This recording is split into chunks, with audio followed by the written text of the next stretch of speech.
Hold up.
பாவம் பார்த்து நம்ம பொருள் தான்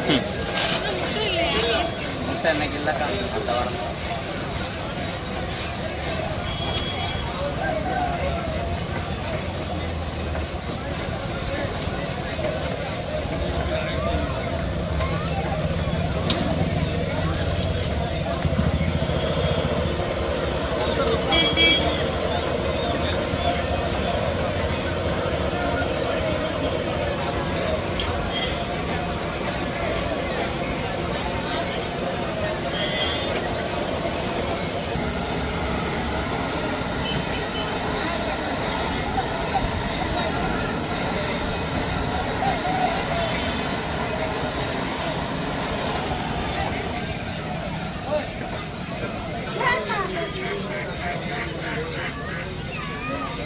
சார் வாத்துக்கு 80 ரூபா வரும் சார்.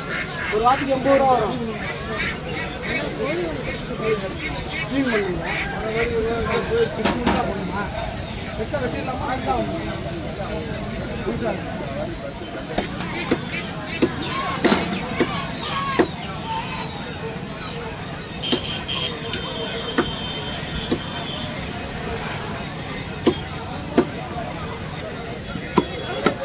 தொடையெல்லாம் வெட்டிடலாம்ல? நான் ரெண்டும் தனித்தனியாக போடுங்க. ஆமாம்.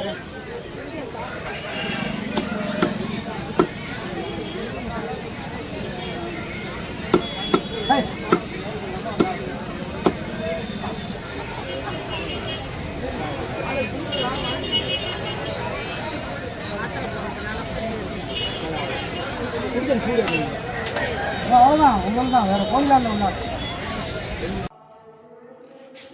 நம்மளோட சொந்தமான கோழி பண்ணையில் வளர்த்த கோழியை கொண்டு போய் நம்ம பொன்மலை சந்தையில் வெட்டி க்ளீன் பண்ணி முட்டையும் இருக்குது. நம்ம கோழிக்குள்ளார முட்டை இருந்துச்சு. ஒரிஜினல் நாட்டு கோழி இது கருங்கோழி. ஆக்சுவலாக இதில் அவ்வளோ ஹெல்த் பெனிஃபிட்ஸ் இருக்குது. நிறைய பேர் வந்து இது கறி கருப்பாக இருக்குன்ட்டு பயந்துட்டு வாங்க மாட்டேங்கிறாங்க.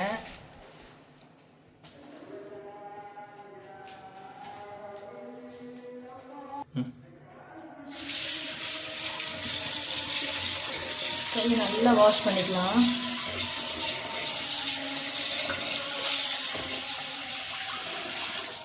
முட்டையெல்லாம் இருக்கு. நல்லா நீட்டாக 2-3 தடவை நல்லா வாஷ் பண்ணி எடுத்துக்கணும்.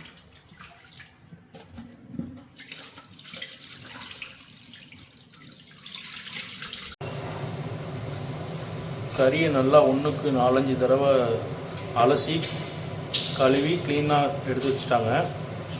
இப்போ சமைக்கிறதுக்கு ரெடி ஆகிடுச்சு. நம்ம சமையல் வீடியோவை ஸ்டார்ட் பண்ணுவோம். சமையல் ஸ்டார்ட் பண்ணுறதுக்கு முன்னாடி தேவையான திங்ஸ்லாம் எடுத்து வச்சுக்கலாம். வெங்காயம், தக்காளி, கருவேப்பிலை, அப்புறம் இந்த ஸ்பைசஸ், இஞ்சி பூண்டு பேஸ்ட்,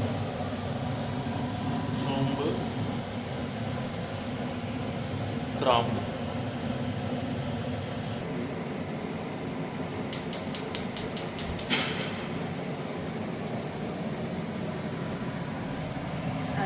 எடுத்துக்கோங்க. குக்கர் நல்லா கொஞ்சம் சூடாகட்டும். தண்ணி இருக்குது கொஞ்சம். வந்து நல்லெண்ணெய் ஊற்ற போகிறேன். செக்கில் ஆட்டின நல்லெண்ணெய்.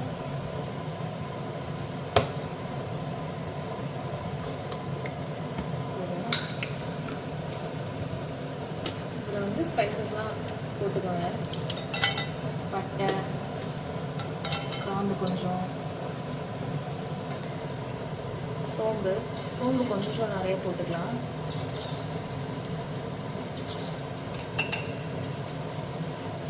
ஒரு பெரிய ஸ்பூனில் 1.5 ஸ்பூன் போட்டுக்கோங்க.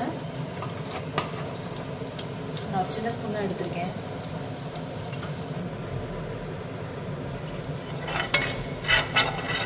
சோம்பு கொஞ்சம் பொரியட்டும். வந்து கட் பண்ண வெங்காயத்தை சேர்த்துக்கிறேன். பெரிய வெங்காயம் கொஞ்சம் பெருசாக இருக்குது, 2 கட் பண்ணிக்கிறேன்.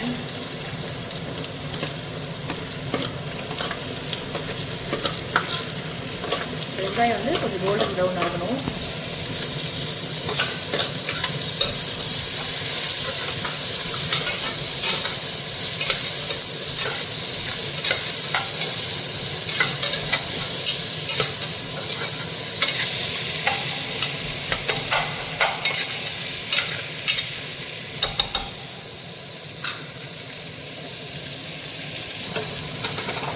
போட்டால் சீக்கிரம் வதங்கிடும்.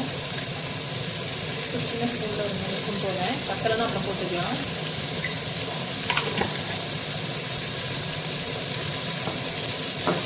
நல்லா வதங்கட்டும்.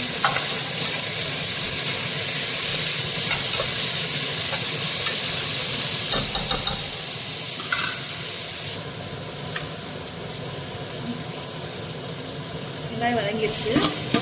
கருவேப்பிலை, தக்காளி போட்டுக்கலாம். 3 மீடியம் சைஸ் தக்காளி போட்டிருக்கேன். தக்காளி நல்லா குழஞ்சி வர வரைக்கும்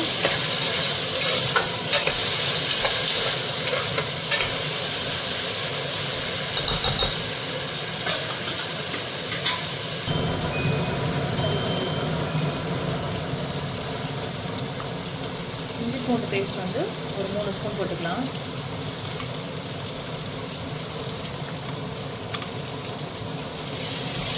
இஞ்சி பூண்டோட வாசல் போகிற வரைக்கும் அதுக்கணும்.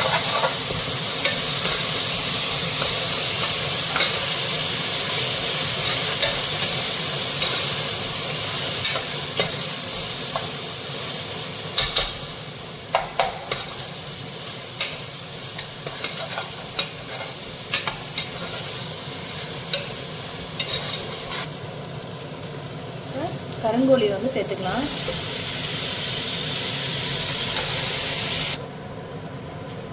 மிளகாத்தூள் ஒரு 3 ஸ்பூன் போடுறேன். உங்கள் காரத்துக்கு ஏற்ற மாதிரி போட்டுக்கோங்க.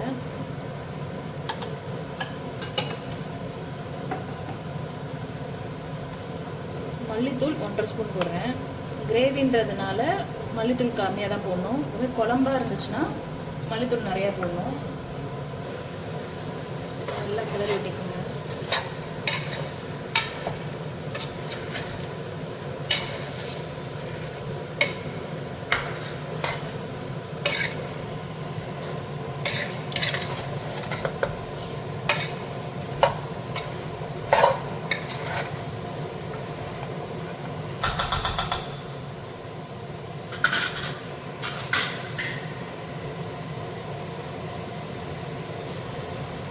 மஞ்சத்தூள் கொஞ்சமாக போட்டுக்கோங்க. மஞ்சத்தூள் போட்டு தான் நல்லா கழுவி இருக்கும், அதனால் மஞ்சத்தூள் இதில் கொஞ்சமாக சேர்த்துக்கிறேன். மசாலாவோட அந்த ராஸ்மெல் போட வரைக்கும் கொஞ்சம் வதக்கிக்கலாம். அதுக்கப்புறம் தண்ணி ஊற்றி வேக வச்சுக்கலாம்.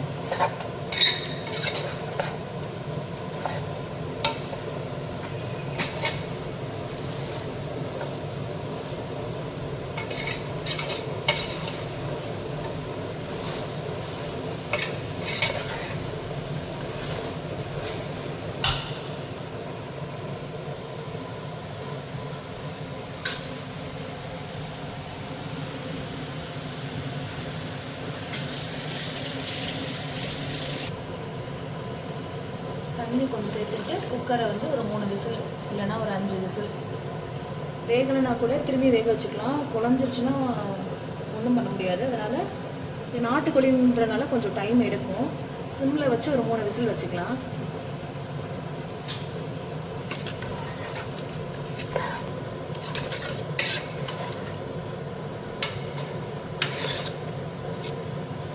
நல்லா கலந்துட்டு மூடி போட்டு வேக வச்சுக்கலாம்.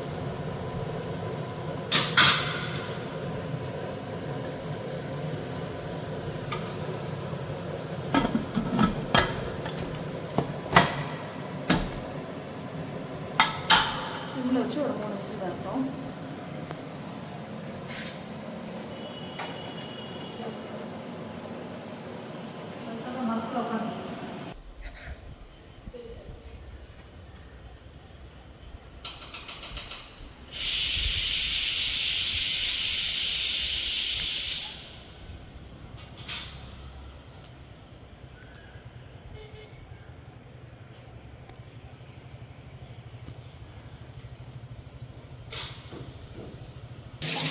இது வந்து குழம்புக்கு வந்து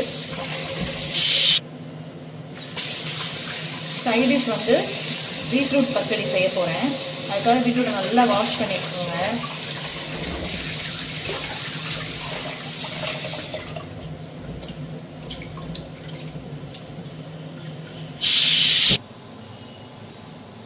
பீட்ரூட் வந்து நல்லா தோல் சீவிக்கிக்கோங்க.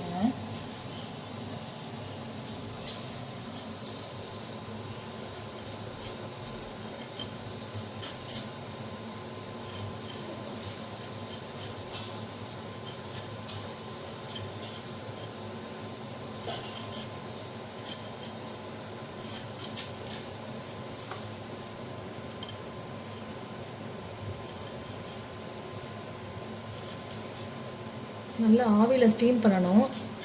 ஸ்டீம் பண்ணிவிட்டு கட் பண்ணிக்கலாம். 4 பீஸாக வச்சுக்கலாம்.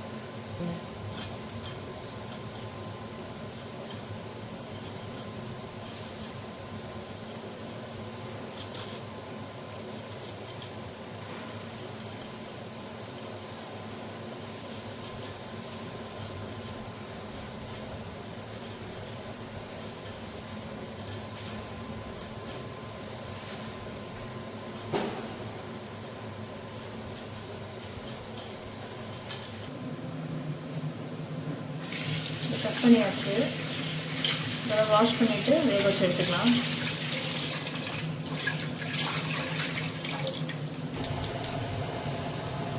தண்ணி ஊற்றிருக்கேன். இதில் வேக வச்சு எடுத்துக்கலாம்.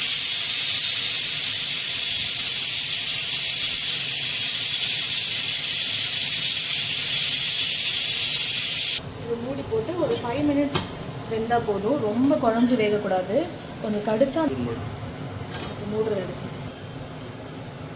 இது மூடி வச்சு ஒரு 5 மினிட்ஸ் நல்லா வெந்தால் போதும். ரொம்ப குழஞ்சி வேகக்கூடாது. அந்த பீட்ரூட்டோட பச்சை தன்மை வந்து கொஞ்சம் இருக்கணும். 5 மினிட்ஸ் வெந்தால் மட்டும் போதும். பீட்ரூட் வேகட்டும். அதுக்கு இடையில வந்து வெங்காய பச்சடிக்கு வந்து பீட்ரூட் பச்சடிக்கு வெங்காயத்தை அரைஞ்சிக்கலாம்.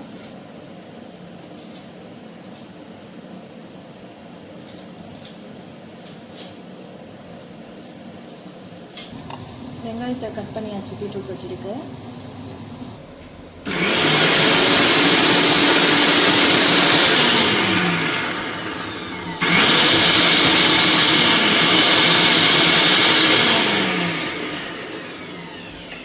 சுட்டுக்காக பீட்ரூட் வேகட்டும். இதுக்கு இடையில வந்து வெங்காயத்தில் வந்து உப்பு, கொத்தமல்லி வந்து சின்ன பொடி பீஸாக கட் பண்ணிக்கோங்க.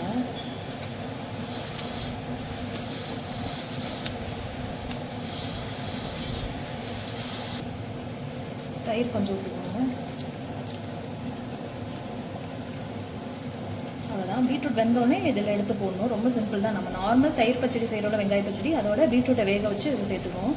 டேஸ்ட் ரொம்ப சூப்பராக இருக்கும். வெறும் வாயில அப்படி சாப்பிட்லாம். போதும். 5 மினிட்ஸ் வந்தால் போதும். ரொம்ப அப்படியே வேகணும்லாம் இல்லை. கொஞ்சம் ராவாக தான் இருக்கணும் பீட்ரூட்டு. வெந்து இப்போ கொஞ்சம் ஆறினோடனே சின்ன சின்ன பீஸாக போட்டு இந்த வெங்காய பச்சடியில் போட்டு மிக்ஸ் பண்ணி சாப்பிட வேண்டியதான். காரத்துக்கு பச்சை மிளகா சின்ன சின்னதாக கட் பண்ணிக்கோங்க.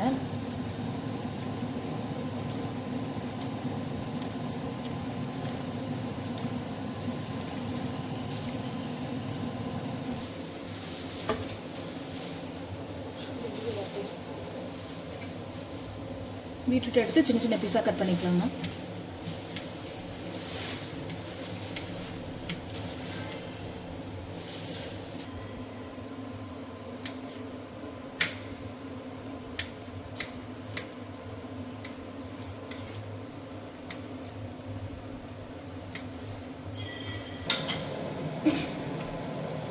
எடுத்து பார்க்கலாம்.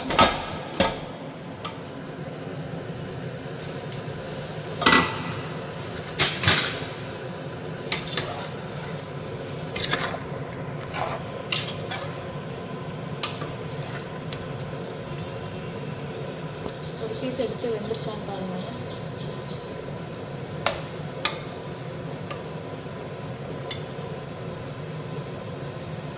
சூடாக இருக்கு. இன்னும் கொஞ்சம் வேகணும். அவ்வளோதான். பீட்ரூட் கட் பண்ணதுக்கு இதில் போட்டுக்கோங்க. பீட்ரூட் பிடிக்காதவங்க கூட இப்படி செஞ்சு சாப்பிட்டிங்கன்னா விரும்பி சாப்பிடுவாங்க. அவ்வளோ டேஸ்ட்டாக இருக்கும். வெறும் வாயிலே கூட சாப்பிட்லாம்.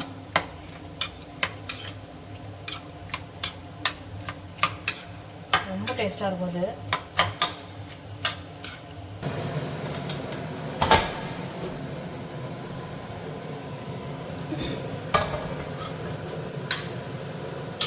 கறி நல்லா இப்போ வெந்துருச்சு. சிக்கனில் கொழுப்பு இருந்ததுனால அது மேலே இதாக தான் இருக்குது. எண்ணெய் நான் நிறைய ஊற்றலை. என்னன்னு நினச்சிக்காதீங்க, சிக்கனோட கொழுப்பு. தேங்காய் கொஞ்சமாக சேர்த்துக்கலாம். ரொம்ப கொஞ்சமாக தான் தேங்காய் சேர்க்குறேன். அவ்வளோதான். தேங்காய் ஊற்றிட்டு ரொம்ப நேரம் கொதிக்கக்கூடாது. தேங்காய் ஊற்றிட்டு சும்மா ஒரு 2 நிமிஷம் கொதிச்சதுக்கப்புறம் ஆஃப் பண்ணிடலாம்.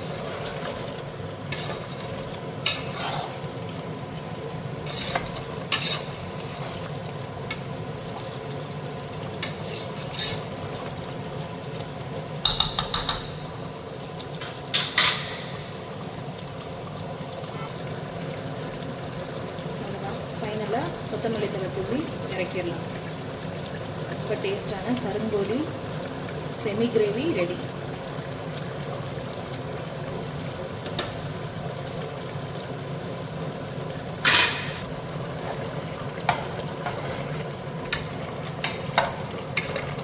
ஆஃப் பண்ணிடலாம்.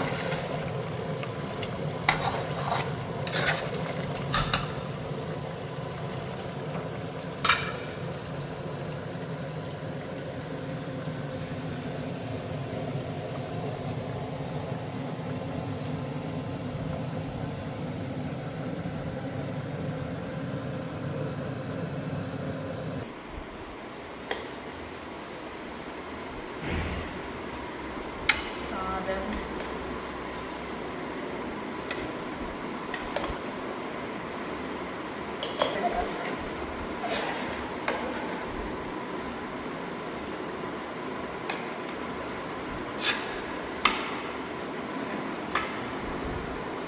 கருங்கோழி கிரேவி.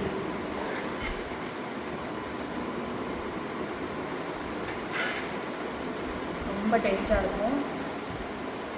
கருங்கோழி கிடச்சா எல்லோரும் வாங்கி இந்த மாதிரி சாப்பிட்டு பாருங்கள்.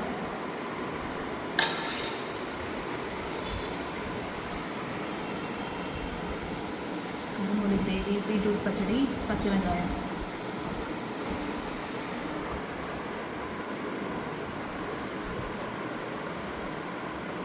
ஓகே ஃப்ரெண்ட்ஸ், இன்றைக்கி லன்ச் இது தான்.